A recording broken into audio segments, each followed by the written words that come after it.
y en la voz de su conciencia, que entiendo es Twitter, el senador Lozano le subo por la grabación, ¿no? Le llamó la atención que citara a Adolfo López Mateos, y por eso yo también lo quiero citar del mismo texto en el acto de la nacionalización de la industria eléctrica en septiembre 27 de 1960. López Mateos, presidente de México, presidente del PRI, dijo: pueblo de México, les devuelvo la energía eléctrica, que es de exclusiva propiedad de la nación. Pero no se confíen, en años futuros, algunos malos mexicanos, identificados con las peores causas del país, intentarán por medios sutiles entregar de nuevo el petróleo y nuestros recursos a los inversionistas extranjeros. Yo les pregunto si les conocía algo o les hablaba al tanteo. Yo quisiera decir que seguramente ustedes conocen aquel dicho popular que dice que nunca se mintió más que antes de una elección, durante la guerra y después de una salida a pescar. Yo creo que vamos a tener que actualizar ese dicho, porque me parece que nunca se ha mentido tantas veces, con tantas voces distintas, de manera tan seguida, en un espacio de tiempo tan corto, como en esta discusión de la reforma energética. Sí. Y si no, veamos algunos ejemplos, y ojalá algunos de los senadores puedan venir aquí a refutar si no es así. Que con esta reforma terminan los gasolinazos y bajará el precio de los combustibles. Falso. Que con la reforma energética a cada familia mexicana le va a llegar su recibo de luz más barato. Falso. Que con esta reforma el cilindro de gas de la casa sería mucho más económico. Falso. Que gracias a la reforma energética vamos a solucionar nuestros problemas atávicos en educación, en salud y en empleo. Falso. Aquí, compañeras y compañeros senadores, los invito a que vengan a esta tribuna a decir una cosa muy clara. No a citar los spots, no a decir las promesas. Fíjense, ayer la senadora Arely Gómez y yo teníamos una conversación sobre todo lo que va a traer la nueva ley de transparencia. Y les digo una cosa de manera muy honesta. A la senadora Arely yo sí le creo. Pero de repente escucho a otros senadores que dicen que toda la transición energética hacia renovables, también ahí viene. Pero eso yo sí no les creo. Hay otros que dicen que la ley de toda la industria va a venir muy específico en el tema del fondo, va a venir ahí cómo va a establecerse los compromisos sociales. A eso no les creo. Ya la leímos y no viene. No dice absolutamente nada. Por eso yo los invito nuevamente a que nos diga una cosa. ¿En qué artículos, no en qué spots, en qué artículos de las leyes está el compromiso explícito de vincular la renta petrolera con inversión en salud, en seguridad pública o en educación, como lo hacen otros países? Brasil y Noruega, los típicos y multicitados en esta tribuna. Se podría poner en la ley, podría estar establecido otra vez, no como una promesa, no como un objetivo nebuloso que quizá lleguemos a alcanzar si tenemos más recursos para el Estado. Ese es el problema de esta ley. Por eso yo he venido y seguiré planteándoles reforma energética. ¿Para qué? Una cosa son los compromisos firmados, otra cosa son las promesas, otra cosa son las esperanzas, y otra cosa es la ley, y en la ley no lo dice. Entonces, yo les sigo preguntando, ¿cuánto de la renta petrolera que dicen aumentará está comprometido para combatir pobreza? Repito, ¿cuánto de la renta petrolera por ley se va a comprometer para combatir pobreza? Van a decir que va a ser en el momento en el que se establezcan las políticas públicas. Bueno, eso también podría estar establecido por ley. ¿Qué porcentaje de los ingresos de esta reforma va a ir a educación? ¿Qué porcentaje va a ir a seguridad pública? ¿Qué porcentaje va a ir a proyectos productivos para el campo? Les pregunto todo esto porque me parece que es muy necesaria la voz de todos ustedes para que les den santo y seña de los artículos a los mexicanos donde están haciendo todos estos compromisos de objetivos sociales. Porque honestamente, si no lo dice, simplemente no existe. Si no está por escrito, son promesas, y a las promesas, ustedes lo saben, se las lleva el viento. Y lo digo con conocimiento de causa.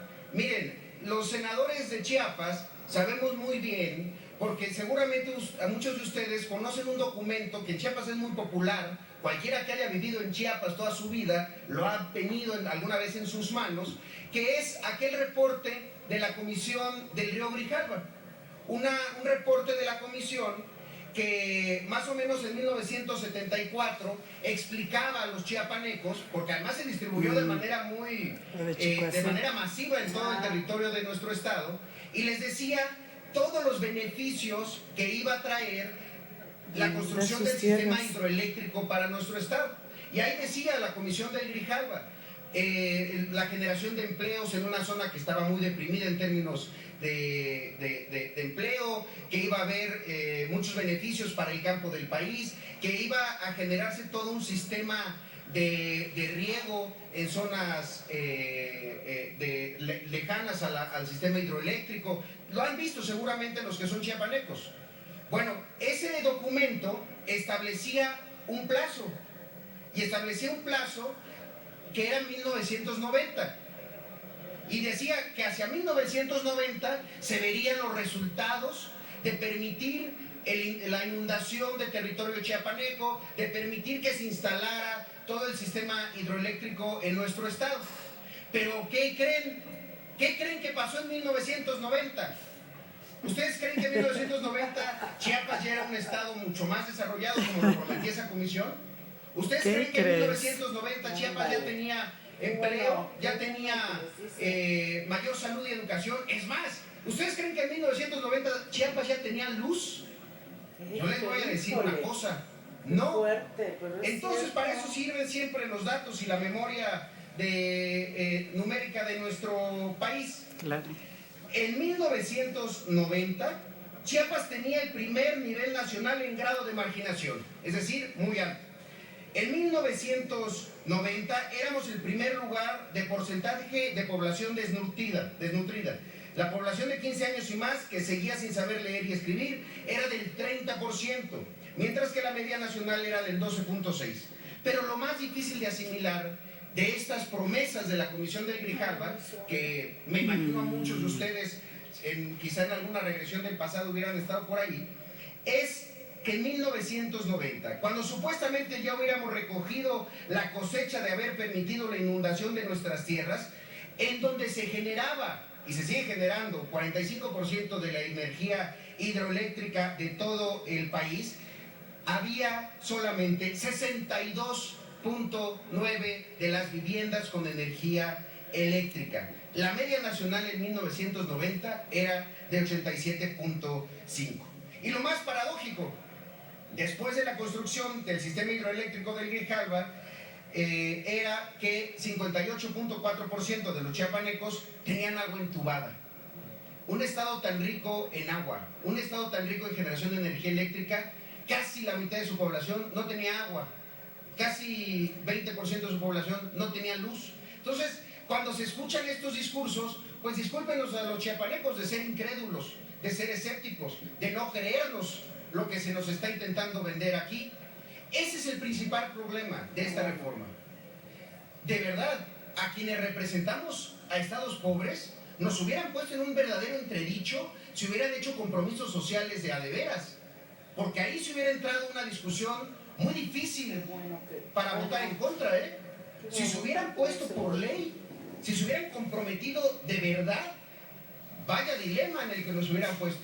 Pero no lo hicieron así y desaprovecharon la oportunidad de que esta reforma sea para los más pobres del país. Mi compañero el senador Penchina decía hace un rato que parte de esta lógica tenía que ver con cumplir con la deuda social de las poblaciones que no tienen luz y de las, me parece que dijo 2 millones de personas que no tienen electricidad. Lamento decirle que la mayoría de esas personas están en Chiapas, que a la fecha sigue siendo el estado con menor cobertura. Decía él, hospitales que no pueden prender la luz. No, ojalá, no hay ni hospitales. Escuelas que no pueden prender una computadora. No, ojalá, no hay escuelas. Ese ha sido el producto de políticas mal diseñadas como esta que están a punto de aprobar. Y simplemente quisiera terminar esta discusión haciéndoles una recomendación muy respetuosa. Y esto es que la gran discusión en todo el mundo está en torno a que el modelo de libre mercado ha demostrado sus carencias. Claro, ha demostrado cómo se ha llevado a cabo, cómo se ha regulado, yo tengo años, cuáles son sus problemas. Tenemos años. Y para que lo analicen, yo sí quiero volver a insistir en recomendarles este libro de Thomas Piketty, El Capital del siglo XXI. Y se los vuelvo a recomendar porque esta es la discusión que se está llevando a cabo en el mundo el día de hoy respecto a los modelos económicos. Y la reforma se construyó a partir de una discusión vieja, una discusión anterior. Cuando se viene a decir aquí que esta es la reforma del futuro, eso no es cierto. Lo que está discutiendo el mundo no es el modelo sobre el que está basado esta reforma. La gran discusión está en que el mercado no va a disminuir la desigualdad. Por una razón, el mercado no puede disminuir la desigualdad. No es la naturaleza del mercado disminuir la desigualdad. Por tanto, hay que plantear el papel social del Estado y del mercado también. El papel social del gobierno hay que replantearla en la asignación de bienes y en la aplicación de políticas fiscales redistributivas. Hay que replantear el papel del Estado en la creación de derechos y de libertades. Pero ustedes aquí le siguen apostando al modelo viejo, al modelo anterior, que de manera muy rápida se está poniendo en entredicho en todo el mundo. Nosotros no somos quienes estamos hablando con nostalgia de un modelo viejo. Nosotros somos quienes estamos pensando en un modelo para el futuro de nuestro país. Por eso los invito a leer a Piketty. Tal vez no estén de acuerdo con sus respuestas, pero lo que sí les aseguro, no tengan duda, van a estar haciéndose las preguntas correctas. Las preguntas correctas no se hicieron antes de esta reforma, por lo tanto, las respuestas no están aquí. Muchas gracias, señor presidente, por su tolerancia. Gracias. Gracias, senador. Bravo, Tiene uso de la bravo. tribuna el senador David Monreal Ávila, del Grupo Parlamentario del PT.